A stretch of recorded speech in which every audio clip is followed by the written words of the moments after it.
But if it is taken at an inappropriate time, the effect may be weak, or it may even push the biological clock in a direction you do not want. Melatonin supplements are more like a biological clock timing tool than a brain shutdown button.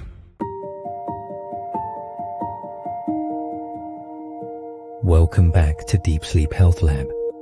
In the previous episode, we talked about melatonin. It is a hormone produced by the human body itself, and its most important role is to tell the body what time it is. Night has arrived, and it is time to gradually enter a state that is suitable for sleep. So, a very natural question comes next. Since melatonin is so closely related to sleep, if I am not sleeping well, would taking a little extra melatonin help me sleep better? That is the question we are going to discuss today. Melatonin supplements. Should we take them or not? Let us start from the most basic point. The active ingredient in the melatonin tablets, capsules, gummies, or liquids sold on the market is melatonin itself. At present, most products use synthetically produced melatonin. This kind of synthetic melatonin is also called exogenous melatonin. It follows a signaling pathway similar to the melatonin produced by the human body itself. After it is taken, melatonin is absorbed through the digestive tract, enters the bloodstream, reaches multiple tissues in the brain and body, and binds to melatonin receptors. But there is one very important difference between the two. The melatonin secreted by the human body itself is controlled by the biological clock according to external light and the body's internal time. When it begins to rise, when it reaches its peak, and when it falls, all follow their own rhythm. Taking a supplement, however, means that we artificially add a melatonin signal to the body at a certain moment. So, what melatonin supplements are truly good at is not simply increasing sleepiness. Instead, they influence the body's judgment of time. In other words, they are more like handing a note to the human biological clock, and the note says, "Now it is time to enter night mode." This is why exogenous melatonin is not equally effective for all sleep problems. So, in what situations are melatonin supplements more suitable? The first category is jet lag. For example, flying from the United States to Europe, or from Asia to North America, means crossing several time zones at once.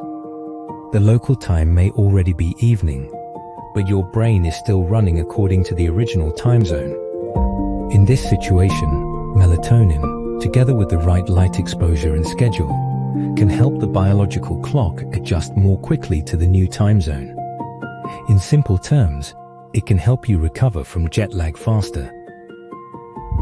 The second category is people whose sleep timing is clearly delayed. Some people are not completely unable to sleep.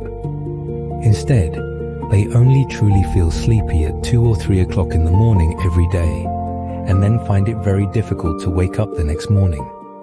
Medically, this may belong to delayed sleep-wake phase. For people whose biological clock is running too late, melatonin supplements can provide meaningful help. In one research test, researchers asked this type of patient to take 0.5 milligrams of melatonin 1 hour before the planned bedtime, while also keeping a fixed bedtime. The result was that people who took melatonin fell asleep, on average, about 34 minutes earlier. This number clearly shows the real characteristic of melatonin. It usually does not make a person fall asleep instantly. Instead, it helps sleep happen at a more appropriate time. So, what about ordinary chronic insomnia? How useful are melatonin supplements for that group of people? Here, we need to stay calm.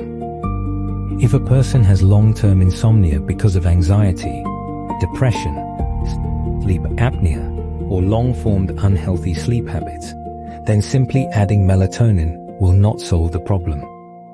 In this situation, the truly effective approach is still to first identify the cause of insomnia, and then Depending on the situation, use methods such as cognitive behavioral therapy for insomnia, also known as CBTI. Next, please pay attention to this point. Melatonin is not more effective just because you take more of it. The amount of melatonin naturally secreted by the human body at night is actually not very large. Scientific experiments have shown that only 0.3 milligrams of oral melatonin can raise blood melatonin levels into the normal nighttime physiological range. But many products on the market today are labeled as 3 milligrams, 5 milligrams, or even 10 milligrams per dose. When the dose increases, the concentration of melatonin in the blood will of course become higher, but that does not mean the sleep effect increases in the same proportion. A higher dose may instead make the melatonin signal last too long, causing next-day sleepiness, dizziness, or the feeling that you are still not fully clear-headed after waking. Please continue to pay attention to another point. When you take melatonin, is more important than how much you take. Melatonin does not only affect sleepiness, it can also shift the biological clock. For people who want to move their sleep time earlier, taking it at the right time may help move the biological clock forward. But if it is taken at an inappropriate time, the effect may be weak, or it may even push the biological clock in a direction you do not want. A simple instruction on a supplement bottle, such as take 1 tablet half an hour before bedtime, cannot apply to everyone. Are you taking it for jet lag? Are you taking it to adjust a delayed sleep schedule? Or are you taking it only because you occasionally cannot fall asleep? Different goals require different timing, and sometimes the direction of timing is even opposite. Here is a rule that is easy to remember. If you simply want to fall asleep earlier tonight, melatonin is usually taken close to half an hour before bedtime. If you want to move a long-term late biological clock earlier, then it should usually be taken 2 to 4 hours before the planned sleep time. If it is for jet lag, then the timing should be arranged around nighttime at the destination. Next, let us talk about the quality of melatonin supplement products themselves.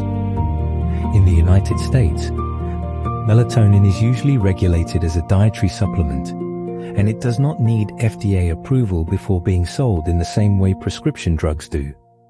A 2023 study tested 25 melatonin gummy products and found that 22 of them did not match the labeled content. The differences were also quite large. So, when buying melatonin, you should not only look at how many milligrams are written on the package, you should also pay close attention to production quality and third-party testing. In addition, different countries regulate melatonin differently. In some places, it is regulated as a medicine, not as an ordinary health supplement. So, is melatonin safe? For most healthy adults, short-term use usually does not cause major problems, but side effects can still occur, mainly next-day drowsiness. Some people may also experience headache or dizziness. As for the safety of long-term continuous use, there is still no clear scientific conclusion at present. So if it is used for a long time, you should pay attention to your own physical response and remain appropriately cautious. At this point, we can answer the question from the beginning of today's episode. Melatonin supplements. Should you take them or not? My suggestion is to first ask yourself 3 questions. First, is your problem really that the biological clock is wrong, or is it that sleep itself has a problem? If it is jet lag, or a clear delay in sleep timing, these kinds of circadian rhythm problems, then melatonin may be a valuable tool. Second, do you clearly know why you are taking it, and when you should take it? If you do not even have an answer to this question, and you are only swallowing a tablet casually because you slept badly last night, then melatonin is probably not being used where it works best. It may even backfire. Third, do you really need a larger dose? Melatonin is not better simply because there is more of it. A higher dose does not equal better sleep. Finally, let us summarize today's content in one sentence. Melatonin supplements are more like a biological clock timing tool than a brain shutdown button. What other sleep questions are you interested in? Feel free to tell us in the comments. If you believe this episode is helpful to you and to others, please like, follow, and share. As always, we will continue to focus on your sleep health